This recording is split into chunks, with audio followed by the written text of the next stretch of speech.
Hi, my name is Harold Scott. I want to talk to you a little bit about life with HIV as a person who has been living with it now for more than 25 years. It was Eleanor Roosevelt who made the quote, "You gain strength, courage, and confidence by every experience in which you really stop to look fear in the face. You are able to say to yourself, I have lived through the horror. I can take the next thing that comes along. You must do the thing you think you cannot do." That's something that I kind of apply to my own life, and um, I use my story to educate others, hopefully. And there's a certain amount of uh, fear that goes into standing before an audience of strangers, or in some cases, people who you know, and open up your life about what it's like to become infected with HIV and the life following that, to publicly acknowledge that I have HIV has in many ways allowed or forced me to deal with my life. It allows people to get a very personal glimpse into my life. Going back to 1989, I had met someone who I saw off and on for 3 months between late October 1989 and early January 1990. It was during this time that I naively trusted someone after we had discussed HIV and the risk involved. This person told me that they weren't infected. And being the small town farm boy that I was, and having been raised to believe anything that someone told you, taking it for the truth, I allowed myself to become infected with HIV. Now, I'm not saying that this other person was totally to blame. I, even though was very naive, I played a part in becoming infected. And looking back on that now, I realize how naive I was and how unwilling I was to stand up and say, let's use protection. I'm not going to get into all the details of how I became infected because at this point, over 25 years later, it doesn't really matter. It doesn't really matter how a person becomes infected. The fact that you are infected is something that you learn to deal with in order to have any kind of life after a diagnosis. I've often said that if people could get past how a person becomes infected, they can then possibly deal with HIV/AIDS. Over the past several years, I have spoken to a number of people in different groups, religious groups, school groups, civic groups, and often I find that people still are hung up on how people become infected. Of course, the ways that or known that it's transmitted is unprotected sex, injecting needles, and uh, mother to child, although with that has been greatly reduced. So oftentimes people, all they can see is people who fall into these categories as dirty, as less than someone else. It's easy for people to look down and pass that judgment on people like myself. And it's easy to say, oh, not my child. My child wouldn't do that. But let me tell you, your child may not do that. And if they don't, good for you. But in reality, many cases, they do that, do that, do that. Anyway, seriously, people need to get past their notion of how we become infected and then be able to start listening to and trying to educate themselves about HIV/AIDS.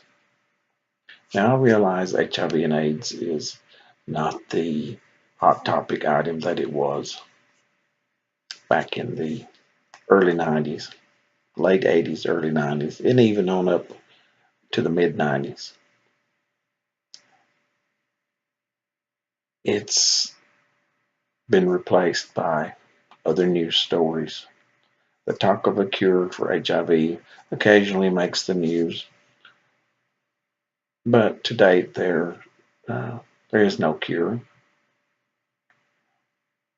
There has been one patient documented, a fellow by the name of Timothy Brown, who underwent a bone marrow transplant and was dealing with some form of cancer. And it was through this that the researchers and the scientists and doctors have been able to determine that he is cured. The only person in the world that I'm aware of who has been cured of HIV/AIDS. Going back to my story, in 1991, I was working at a factory in my hometown, Gainesboro, Tennessee. It was in the spring of 1991 that I began to notice what appeared to be, for lack of a better description, blood blisters that were I noticed on my arms, my upper body, and occasionally on my legs. These would appear for a few days, go away, and a few days later come back. This went on for throughout the summer of 1991. And this was before access to the internet, for me at least. But I did find a medical book, and I searched through the book to try and determine if I could figure out what was going on there. And it was in this book that I found a condition called ITP, which is called idiothrombocytopenia, ITP. And it noted, it had pictures of what I was experiencing. It's where the, basically where you had leaky veins, for lack of a better description. But the cause of it could be from a number of things, everything from leukemia to uh, HIV. And my mind flashed back to 1989. And even though I had tested negative for HIV in 1988, it was something that still stuck in my mind as maybe. But then again, I thought, no, this person had told me that they weren't infected. So really, I just kind of brushed it off as maybe something else and just kind of put it in the back of my mind. Again, this was early spring 1991, and through the summer, I kept having this occurrence. Finally, in October of 1991, I decided one day that I was going to go to a walk-in clinic located in Cookeville, which was about 25 miles from where I worked and where I lived at the time. I walked into the clinic that afternoon probably about 4 o'clock. And as I recall, I was the only patient. And they took me right on in. And when the doctor there first saw me, his thought was, and he even said that he felt that likely it was leukemia. So me being 29 years old at the time, that kind of took the wind out of my sail, so to speak. The doctor decided he wasn't going to tackle it because he felt that another doctor could handle it better. So he got on the phone and set up an appointment for the next day, actually, with an oncologist in Nashville to get me checked out. So the next day, I made my way to Nashville, went to the doctor there who was a nice fellow, he and a great staff. So once I got there and I walked in, I was looking around and there were people there that were getting chemotherapy. And I could see people in various stages of cancer and different people from all walks of life, apparently. But anyway, the nurse called me in. The doctor came in, introduced himself. We had a good chat. He began to go down the list of my history. And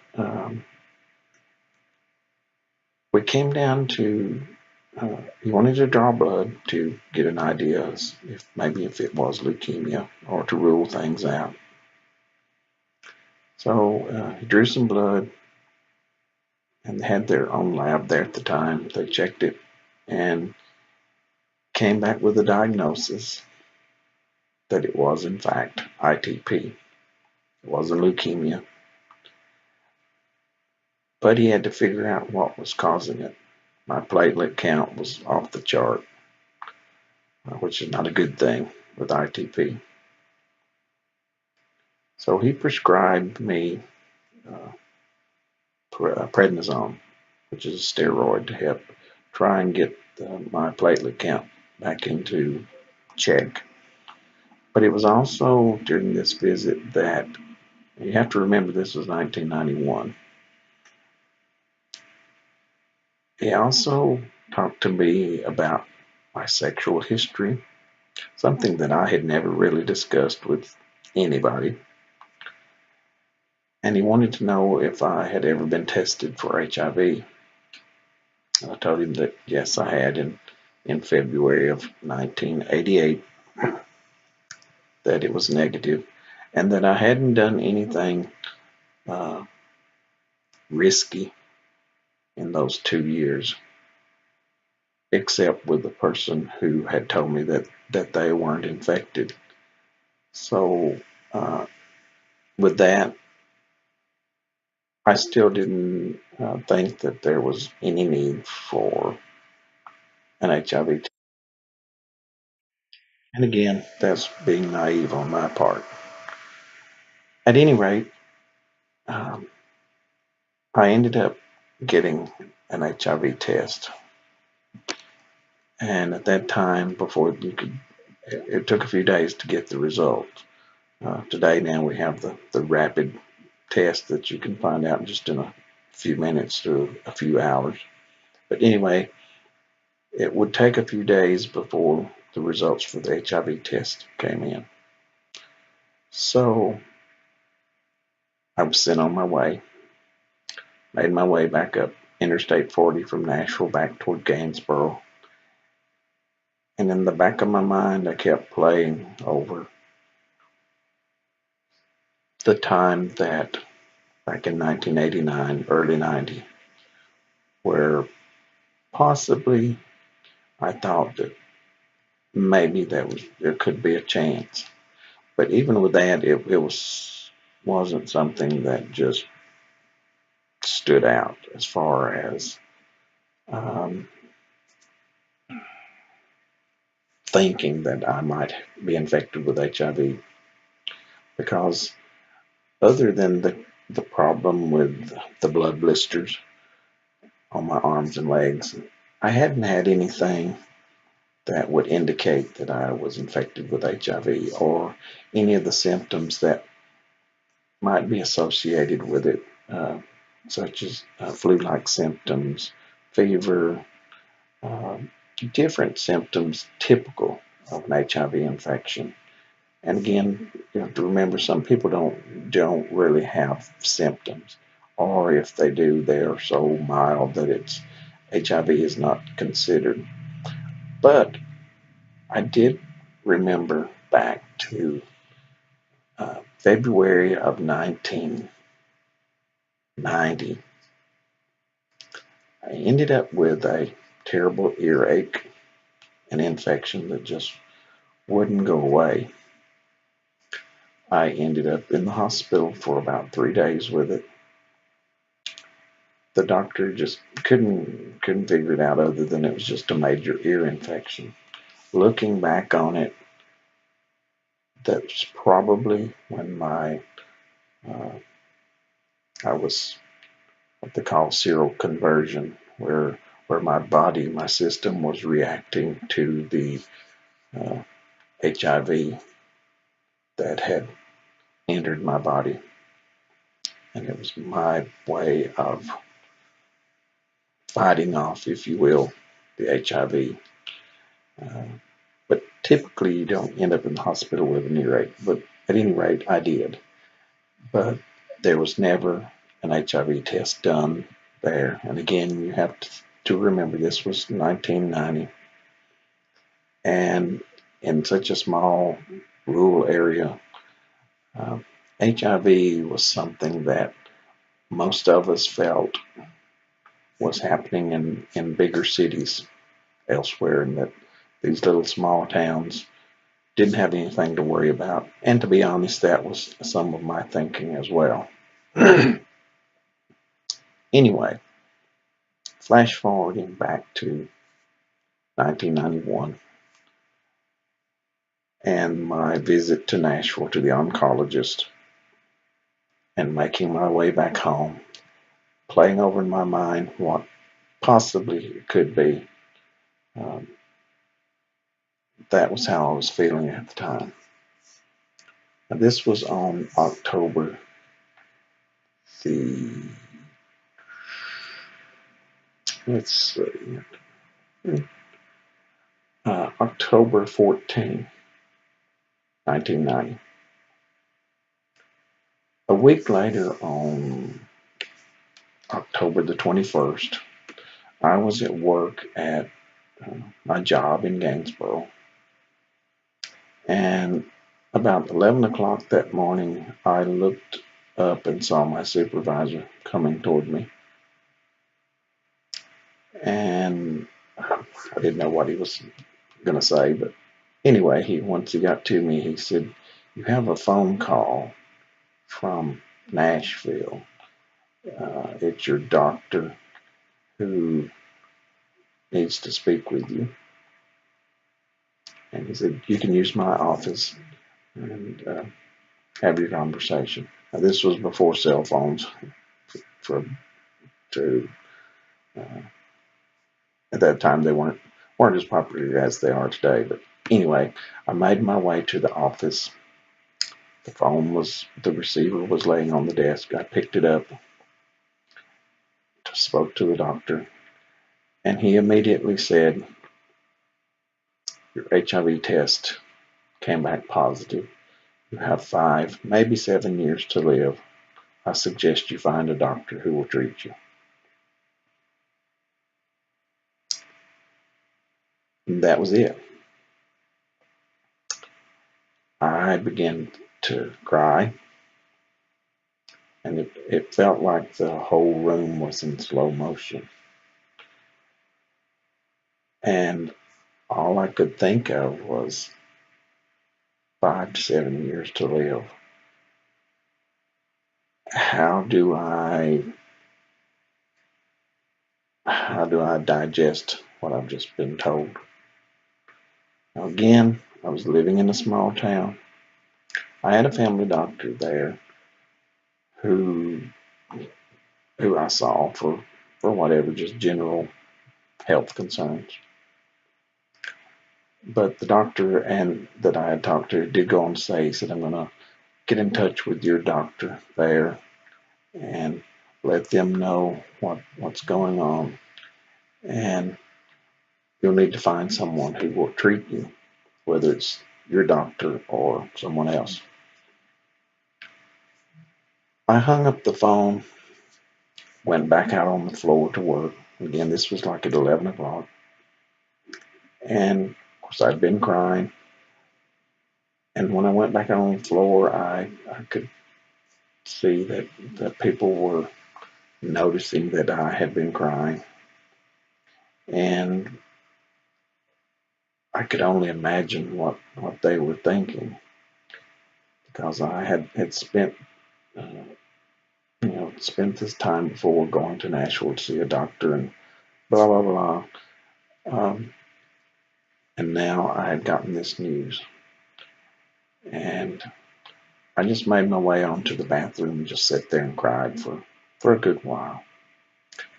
The supervisor didn't check on me to see what was wrong. They just kind of let me do my own thing.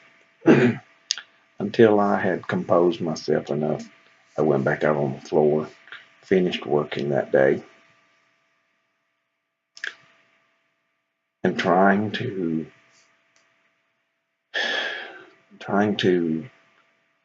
come to grips with what I had been told and what I was seeing in my mind of what I knew about HIV and AIDS, which was nothing, basically. What I had seen on TV in the bigger cities of these people who were in the later stages of AIDS, who were dying in a hospital, and of how people were treated, how they were just basically cast aside. Many families didn't want to have anything to do with them. They were in isolation. Just a whole thing of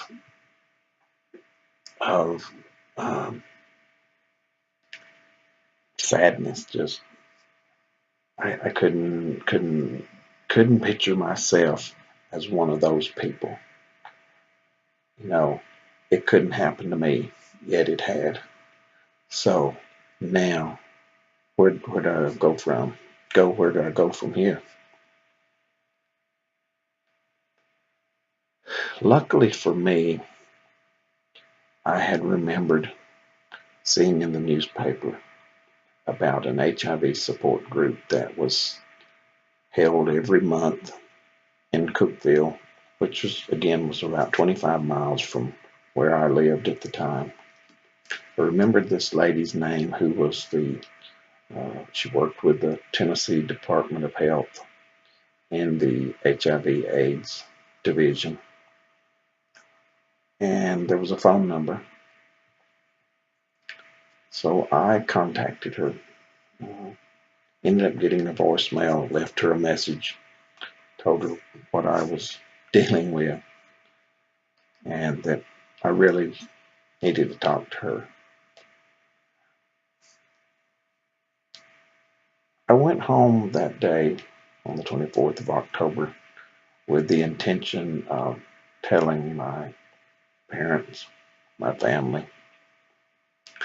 But once I made my way home and got there, I couldn't do it. I just couldn't let them know that I had allowed myself to become infected with HIV. So I kept my secret for several months, weeks, months. There were a couple of people who were close to me at the time that I did tell that I had just learned that I was infected with HIV. But otherwise, no one knew. The situation with the ITP continued, and I ended up having to have my spleen removed in December of 92 after a year plus of taking steroids, being off of steroids. And it was during this time, too, that I had got connected with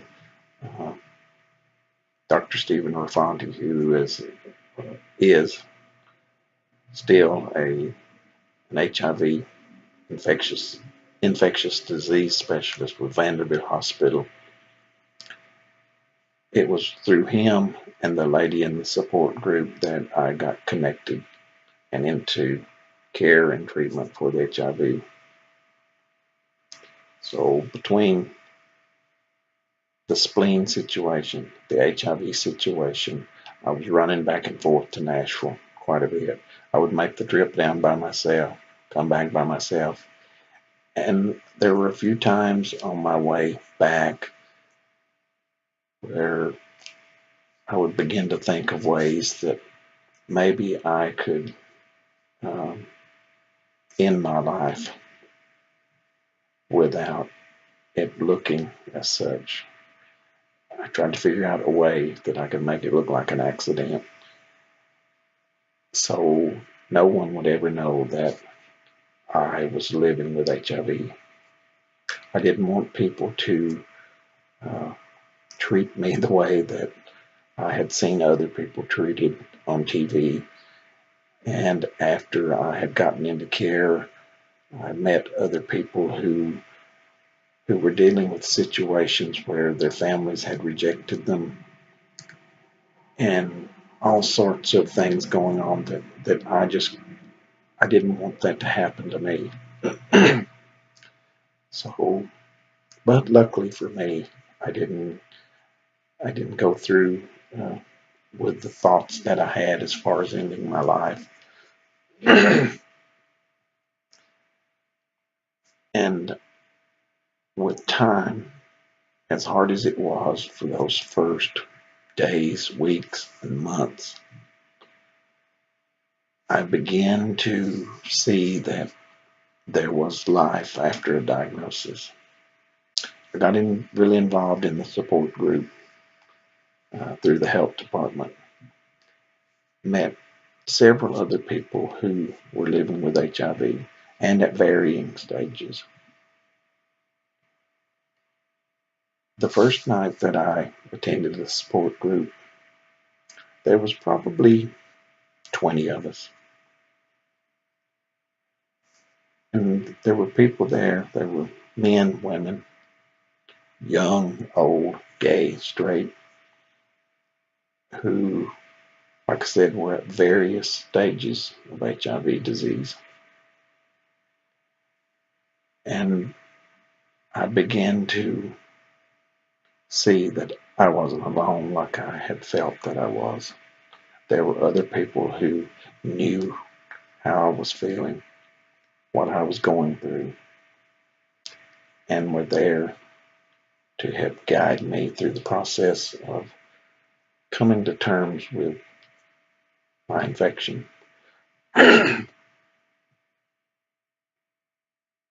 Learning to live with HIV is kind of like uh, a grieving process. Most all of us have dealt with the death of someone we love, and with that, there are several steps of going through in order to reach the final step of acceptance. You have the shock, the anger, the bargaining, the uh, finally on to acceptance. And lots of times you may think you're through one step, ready for the next, and then go back.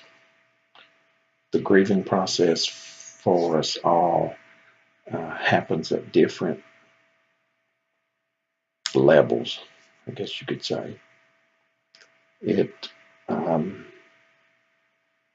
it is something that in order to get beyond what has happened to us, it's something that we all have to do in order to move forward.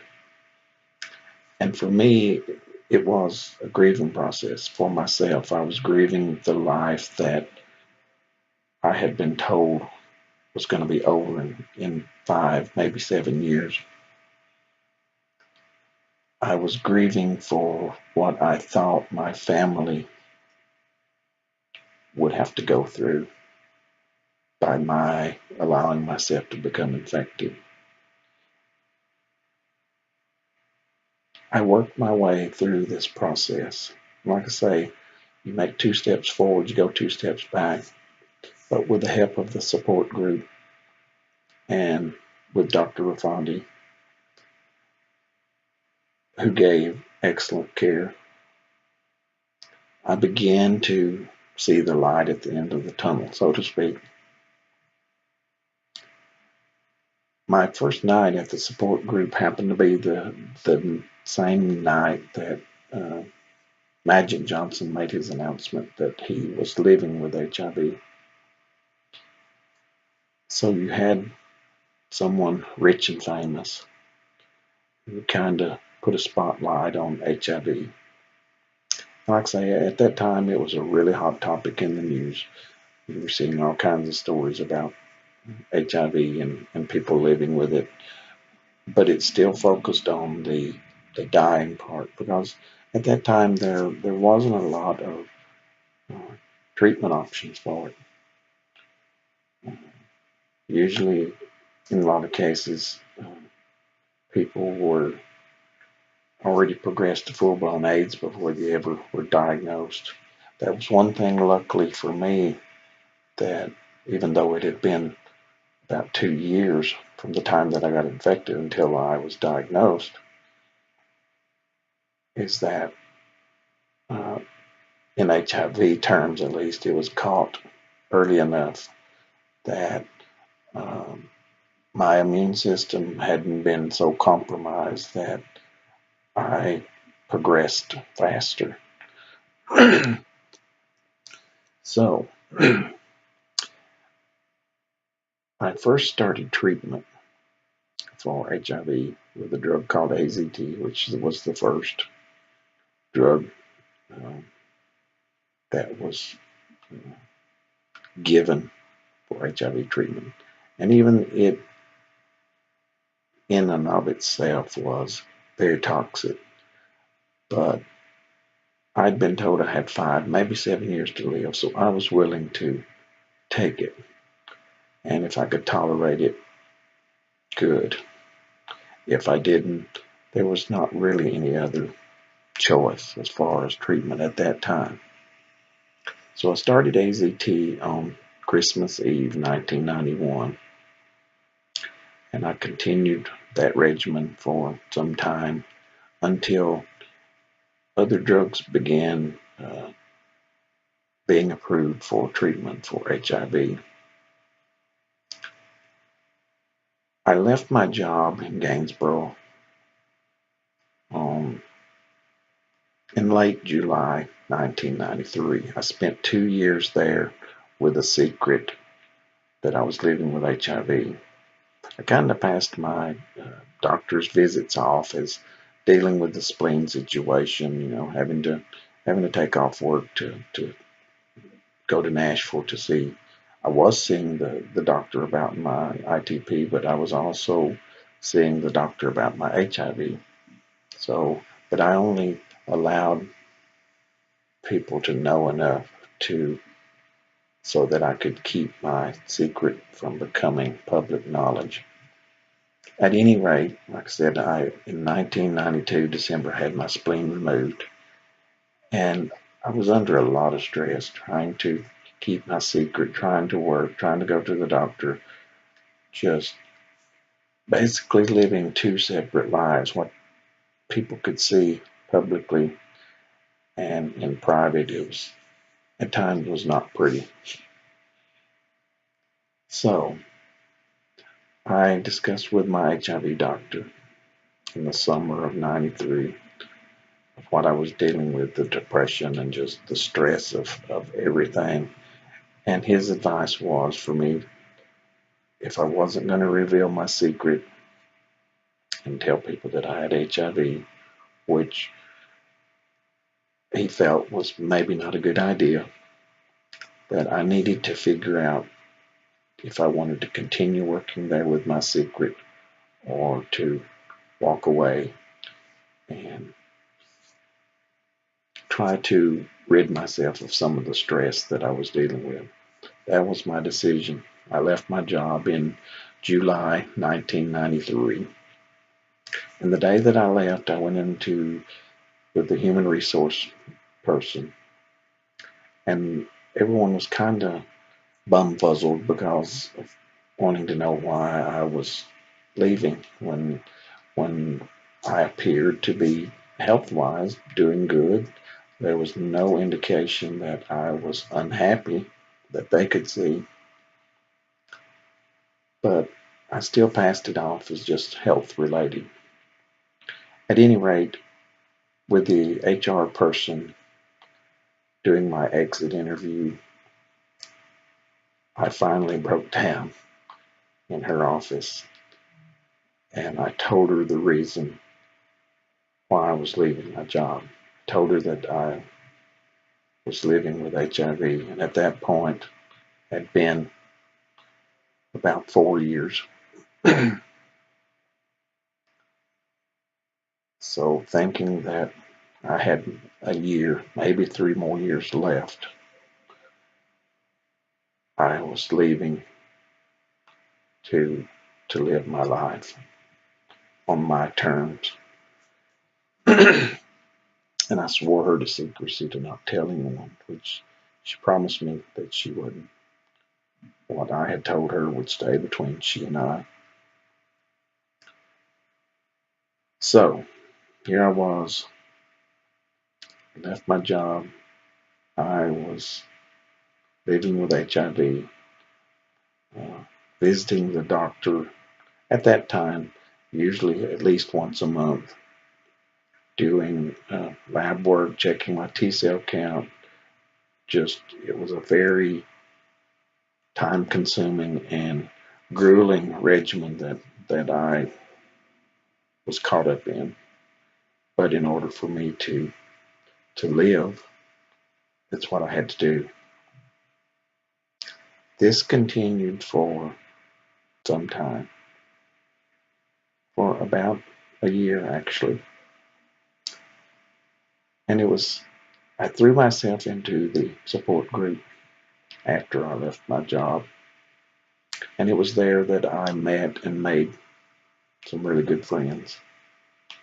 There was one person in particular in the group who it turns out that his dad and my grandpa were best friends growing up. And it was through that, and then both of us living with HIV, that we became really close friends. And often outside the support group, he and I would meet or and just discuss our lives with HIV and how it had changed our lives, and how odd that it was that our uh, his father and my grandfather were friends, and now something like HIV had brought he and I together in such a friendship way. In 1994, the summer of 94, spring, late spring, early summer, this friend of mine began to get very sick. And he had been infected with HIV for some time, and it had taken its toll. And in the spring and summer of 1994, he ended up in hospice care at home. I remember visiting him at his home in the last few days of his life. And while he was still able to communicate and to share his thoughts, he and I got to talking about how we saw people in the rural areas as thinking that HIV and AIDS wasn't here. It wasn't anything that small town America had to deal with. And he made the comment that he wished that he had been able to go public with his HIV status, just to make people aware and to let them know that yes, HIV is a big city problem, but it's also trickled down into small town and rural areas across the country, and that he and I were living proof of that. He ended up passing away in June of 1994, or maybe it was July. At any rate,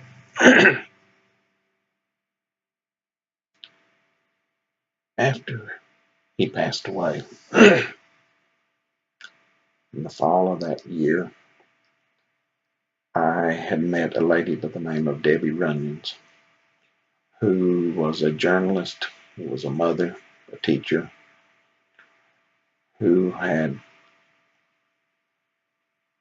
tested positive for HIV after she too had learned that she had the condition ITP. She ended up having to have her spleen removed as well. So she and I connected over all this. Now, Debbie had gone public with her HIV status. She had spoken on TV at the 1994 Democratic Convention, I believe it was.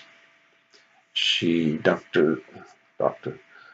President Bill Clinton at the time appointed her to a National AIDS Council.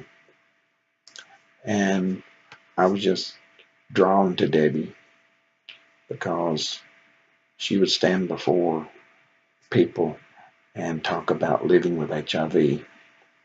And she was trying to break down some of those stereotype visions that people had about persons living with HIV and AIDS. And thinking back on my friend's comment, that the one that had passed away, and after meeting Debbie, I began to think about being able to, if I could, to go public with my status. How could I make a difference? I wanted to I wanted to be able to put a real face to HIV and AIDS in the rural areas. I wanted to do it in a positive way and to use it as an educational tool. But no one had ever done that in the rural area where I lived. No one had ever stood before an audience and said, I am living with HIV.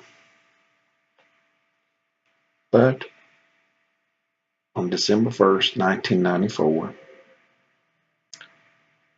the local Cookeville Hospital was presenting the World AIDS Day program.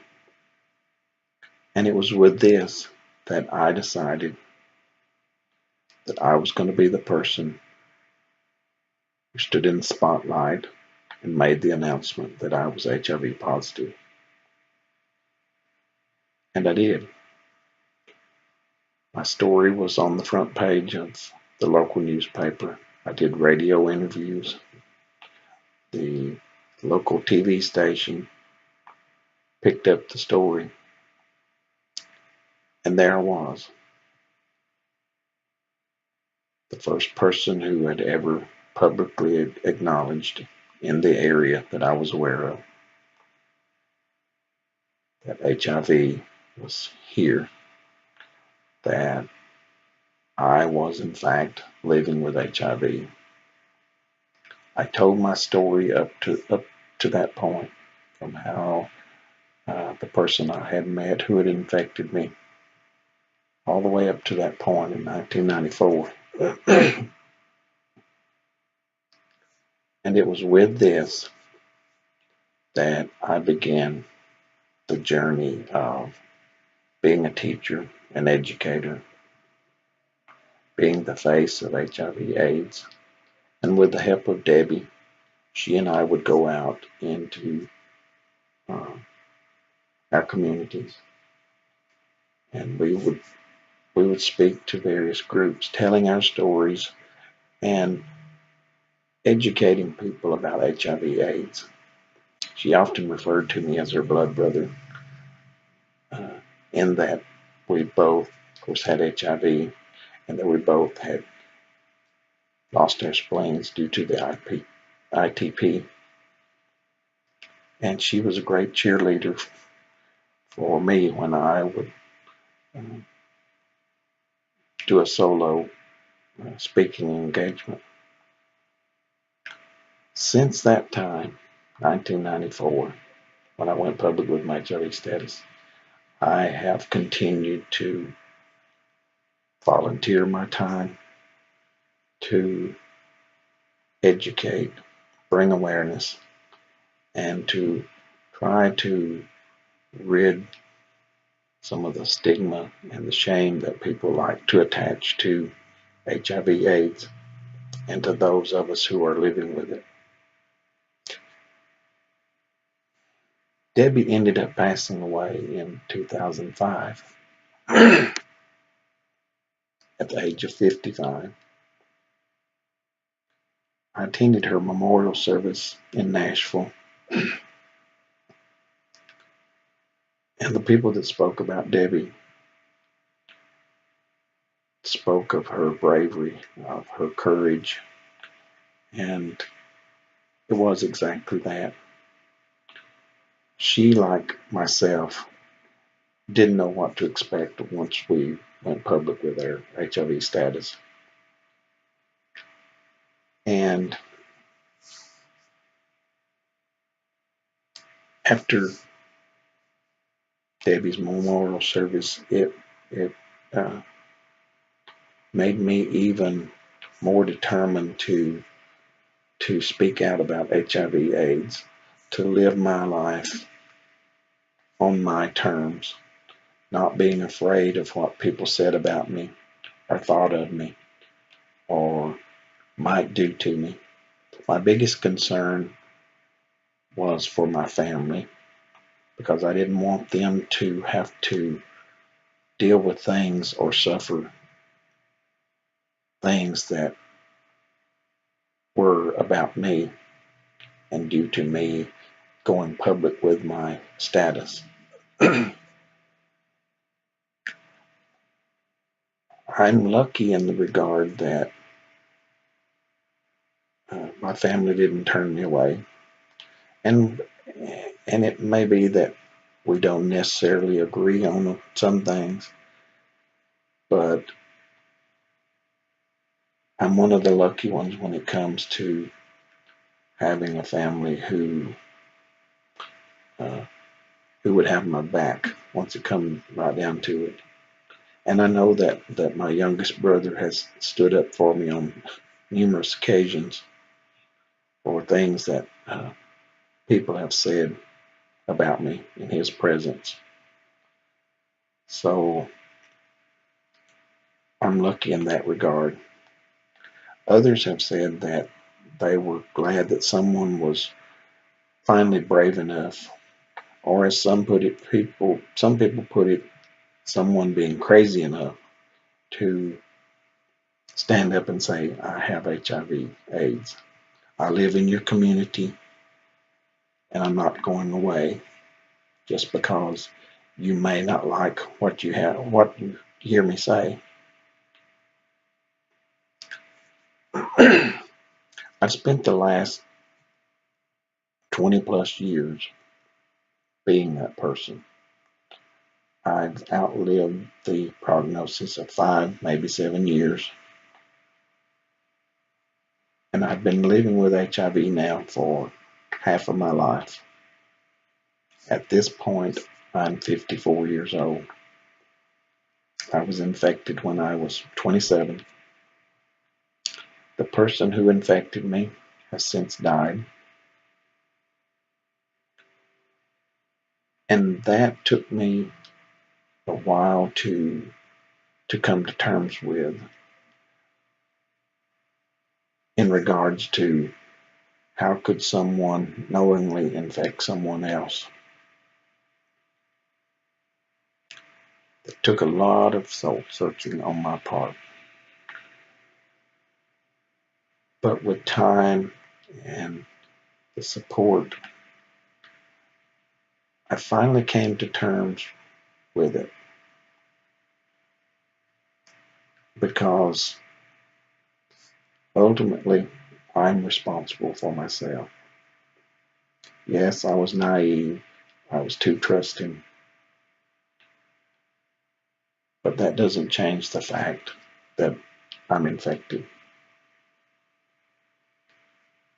I learned a lot about forgiveness, forgiving myself, forgiving the person who infected me, forgiving the people who say and do things to and about me, or the things that I've had to deal with over the past 20 plus years, the comments, the actions, um, everything from personal attacks in person, online, and in various other forms. Also learned something about love. My friend Debbie once said that HIV and AIDS is here to teach us how to love, teach us how to love ourselves and to love one another. Pretty powerful, but it's true. HIV/AIDS is here. It's taken countless lives. It's infected millions. But it's up to people like me who are willing to speak out about it, to share my story, to hopefully educate others. Now, I know we've got a long way to go. We've come a long way in regards to treatment and to how people react to it, but we've still got a long way to go. Uh, I serve as a resource for newly diagnosed people who can come to me and just talk. I'm a good listener. Sometimes I'm a good talker. Sometimes I talk too much, but I've had people come to me who were newly diagnosed and tell me that they want to be me. They want to be like me. They look at me as being unafraid. And my response to them is, you will be me someday. That right now you're still trying to take in the news that you're infected. There are so many things swirling around. You're worrying about treatment. You're worrying about uh, who to tell, who not to tell, who's going to find out, how to deal with all that. Time is your friend. And someday you'll look back and wonder how you ever made it from this point to where you are today. That's how I've been, at least. Something that I did early on in my diagnosis was I began to journal life occurrences, putting down my feelings on paper, and just making a permanent record of what I experienced,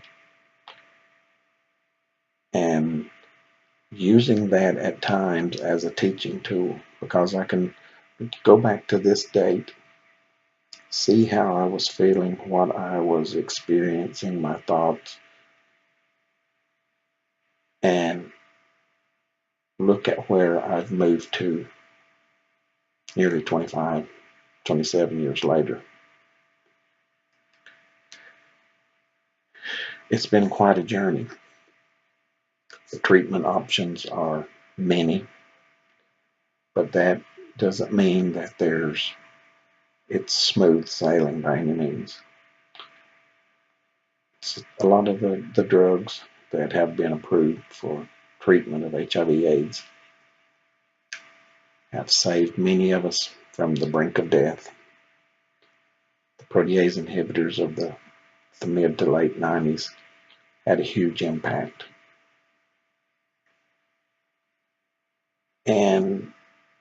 But with that comes the possibility of side effects, not working for everyone. It's something that has to be, you have to be disciplined and take your meds as prescribed. Listen to your doctor. After all, they're the specialist. But know that your input is needed as well. Speak up for yourself. Talk to your healthcare provider about the options, about the side effects, and learn what you can in order to take care of yourself, to live out your life, and to realize that not everyone should or can be public with their HIV status like I am. Looking back over it, would I do something different? There are a few things that I think I would, but overall, I've done it as it should have been. I did it my way. I did it with the help of experts, with people actually experiencing HIV who passed along to me the uh, information and the will and the determination to make a difference. So, with this, my journey continues. I have no idea, as do any of us, how long I have to live. Right now, for the most part, things are good. But I also know that that can change quickly in dealing with HIV/AIDS, especially for a long-term survivor like myself. So going back to the start, of this video where I spoke of Eleanor Roosevelt's quote about gaining strength, courage, and confidence, that I'm able to say to myself that I have lived through this horror. I can take the next thing that comes along, and I must do the things that I think I cannot do. Thank you.